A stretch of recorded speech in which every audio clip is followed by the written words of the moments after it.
Welcome to Buckeyes Tomorrow Morning for Thursday, September 25th. I'm your host, Tom Orr. The Washington game in 2 days, the game against Michigan in 65 days. On today's show, we're going to bring in Ross Fulton, our X's and O's guru, to talk a little bit about the Washington offense. And when Ross is on the show, we're sponsored by Jeff Ruby's of Columbus, proudly offering nationally acclaimed USDA prime steaks, seafood and sushi, impeccable service, live entertainment, and an attention to detail that is simply unmatched. Just go to jeffruby.com/Columbus to check out the menu and make a reservation today. All right, Ross, we're going to talk about the Washington offense, and they have scored 21 straight times on non-kneel down possessions. We do not need our X's and O's guru to tell us that is pretty good. There are certainly some questions about the competition that they're playing, but let's talk a little bit about that offense. It feels like there are three names we need to know, and we'll go through each of those three names in a minute. But I wanted to start up front with the offensive line.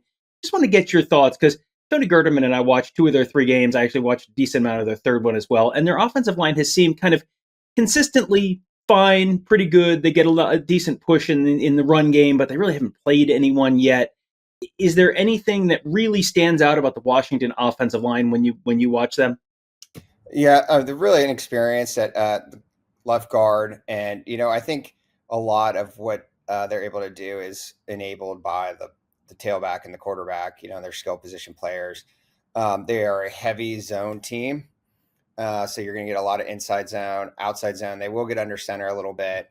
But a lot of it's predicated on the QB run threat and that opening things up as opposed to the offensive line play itself.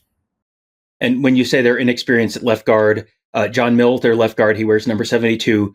He is a true freshman, and he is 17 years old. So I don't know what you were doing when you were 17 years old. I was not trying to block Edric Houston or Tywone Malone. So, that's probably going to be a little bit of a challenge for them. Let's move on to the skill position guys, because I think there really are three names you need to know on this offense. The first one is quarterback Demond Williams. He has the arm to make some throws downfield. He has the legs to extend some plays. He has the legs to buy some time. He has the legs to avoid the pass rush and pick up a first down here and there. What do you see when you watch Demond Williams on film? Yeah, I mean, he's a guy who has a lot of quickness, right? Like Ohio State's faced mobile quarterbacks, but I'd say Williams has much more short area quickness, pretty electric with the ball in his hands. And so, that's the biggest thing they're going to account for, right? As I said, Washington's a very heavy zone team.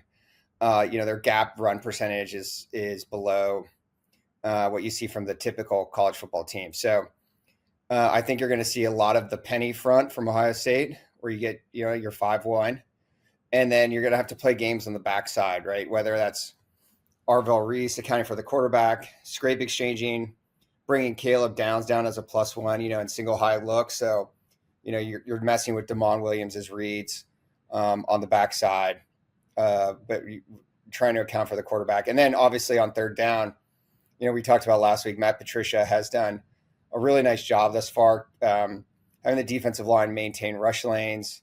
And then we saw Arvell Reese as a spy against OU. And I think you'll see more of the same, that odd sort of double mugged look where you have even Arvell Reese to one side, Sonny Styles to the other, and they're both sort of acting as spies with a double mirror concept, it's called, where they're, kind of, as I said, like we saw with Arvell Reese against Navarro for OU, like literally mirroring his movements. So I think you'll see a lot of focus, as I said, on early downs, accounting for the quarterback run threat to the backside, and then on passing downs, making sure that there's eyes on Demond Williams. Is that where this game plan really starts, to you? Because, Demond Williams, the quarterback, Jonah Coleman, the running back, Denzel Boston, the wide receiver. Those are all three talented players who we've seen do a lot of stuff. Jonah Coleman has been the Big Ten Offensive Player of the Week twice this season. Demond Williams was the Big Ten Offensive Player of the Week last week. So there's plenty of talent in a couple different areas here. Where does the game plan in your mind for Matt Patricia start? What is job one? Is it don't let Demond Williams beat you in sort of the ways that you were sort of discussing there? Is it don't let Jonah Coleman beat you on the ground? What is job one for the Ohio State defense this weekend? Both. So that's why, I think you start with the penny front. As I said, you want to force those Washington offensive linemen. We talked about the left guard position, but all of them into single blocks up front, just like we showed against OU. Then you let that middle linebacker, generally Sonny Styles, sort of sift through unblocked. And that accounts for the front side run game right there, right? So that you're accounting for the zone run game to the front side. And then I said on the back side, you want to get a +1, whether you're bringing Caleb down, spinning down at the snap in cover 1 or cover 3, scrape exchanging to the backside. So I think your first focus, I think, particularly on rundowns, is a run first focus. I think you'll see a lot of single high, cover 1, cover 3 from Ohio State, focused on taking away the zone read and then Q run game, and then taking trying to force them into third and passing situations, and counting on your defensive backs to hold up in cover 1, or I'm sure there'll be quite a bit of principally cover 3. When you look at someone like Denzel Boston, bigger receiver, someone who can make plays after the catch, make yards after the catch, but also can be a threat downfield. Is there someone, do you think Ohio State looks and says, you got to put Davis and Igminosa on him, or is it just side of the field and whoever's on him is on him? Is that he's someone you need to try and have safety help over the top? What's the plan for you in terms of defending Denzel Boston? Because really, there's no one else in that passing game in terms of tight ends or receivers who has been a real impact player for Washington. Yeah, I would not be accounting additional resources to the passing game, like with what we just talked about. Like, I think it starts with the tailback quarterback combination. I mean, I think Ohio State's cornerbacks are good. They have a lot of length. They've played plenty of good receivers. I think you'll have your, as I said, cover 1 deep safety, but really it's just mixing it, getting into passing downs. Like Washington's a pretty, they don't throw it downfield a lot. Like their percentage of doing so is lower than your average college football offense. It's a lot of some quick games, some wide receiver screen stuff, things near the line of scrimmage. So again, I think the first and foremost focus for me is equating numbers in the run game. And I would, feel confident counting on Ohio State's defensive backs to hold up in the back end. All right. So complete this sentence for me. If Washington is going to have this be a close game in the fourth quarter or even pull off the upset, on offense, they need to fill in the blank.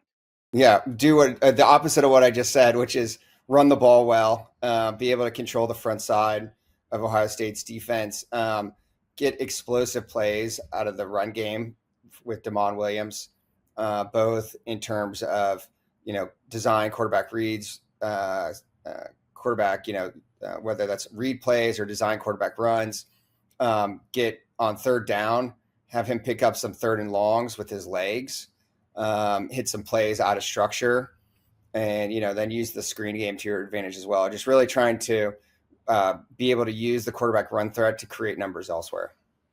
It feels like there's a lot of areas on this Ohio State defense through 3 games where you can feel pretty darn good about where they are with things. Caleb Downs has looked quite good, not unsurprisingly. The secondary in the whole has looked pretty good, not unsurprisingly.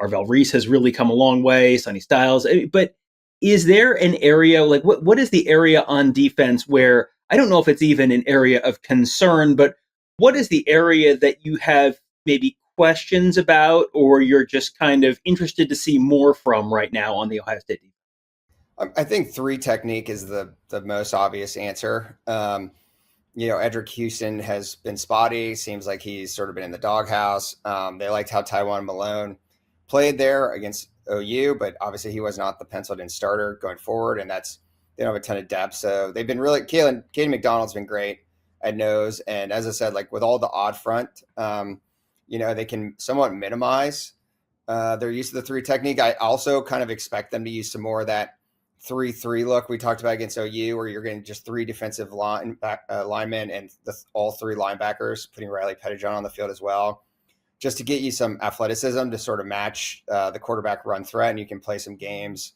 But that again counts on their 3 defensive ends to clog, or 3 defensive linemen to clog up interior lanes. So that's the first question, and then I guess the second is nickel. We don't know Lorenzo Styles' health. He obviously had the one snafu against Ohio University. And so, if he's not able to go, they use him a lot as a safety, right? Like he plays a lot of deep safety. And so When he was out, they were playing a true freshman at corner and Devin Sanchez bumping Jermaine Matthews inside. Is that what something they was like? Was that just a short-term solution, or is that a long-term plan? And then, Texas went after Sanchez a little bit. So to your earlier question, I would assume that Washington would be targeting him when he's at corner. All right, well, there you go. A quick little look at the Washington offense and the Ohio State defense and what that matchup may look like this weekend. Ross will be back on tomorrow's show to take a look at the other side of the ball, the Washington defense, the Ohio State offense. Can be some interesting matchups there as well. And when he's back, he will once again be sponsored by Jeff Ruby's of Columbus, the award-winning upscale steakhouse in downtown Columbus, named one of the top 50 steakhouses in America by Food Network. Just go to jeffruby.com/Columbus to check out the menu and make a reservation today. That will do it for today. Thank you guys all for joining us. Have a great day. We will talk to you tomorrow.